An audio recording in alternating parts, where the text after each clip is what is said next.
Jamais Juliette n'aurait pu imaginer que sa vie basculerait si brusquement.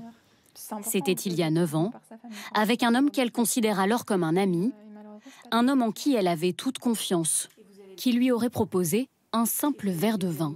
Il me sert ce verre de vin, je commence en fait à me sentir partir. Il m'a allongée sur son canapé, il m'a enlevé le bas de mes vêtements et il m'a violée, quoi.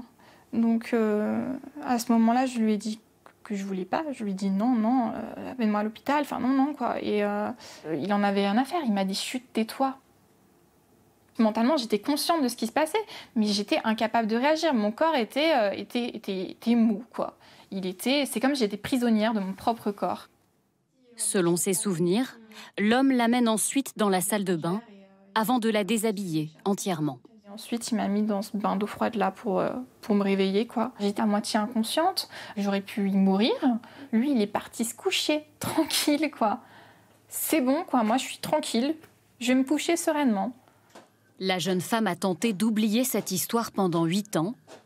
8 années ponctuées de graves dépressions et d'angoisses, au bout desquelles Juliette se décide à porter plainte. L'homme est pour le moment présumé innocent. Les autorités demandent au laboratoire pharmaceutique de modifier la formule des médicaments les plus utilisés à des fins de soumission chimique. Le but, permettre aux victimes d'être alertées par une couleur, un goût ou une odeur suspecte. Certains produits ont déjà connu ces changements. Cela a permis par exemple d'arrêter une fratrie, en apparence très prévenante, avec sa grand-mère en EHPAD. Chaque fois que les petits-enfants passent, elle est somnolente d'une part, bien sûr, mais en plus elle est toute bleue. Donc la langue était bleue, les lèvres étaient bleues, et donc ça a alerté l'infirmier. Et on a réussi à prouver que cette pauvre mamie était droguée par ses petits-enfants, tout simplement pour lui faire signer des chèques.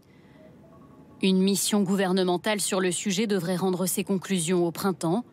Objectif, organiser la lutte contre ce fléau de santé publique.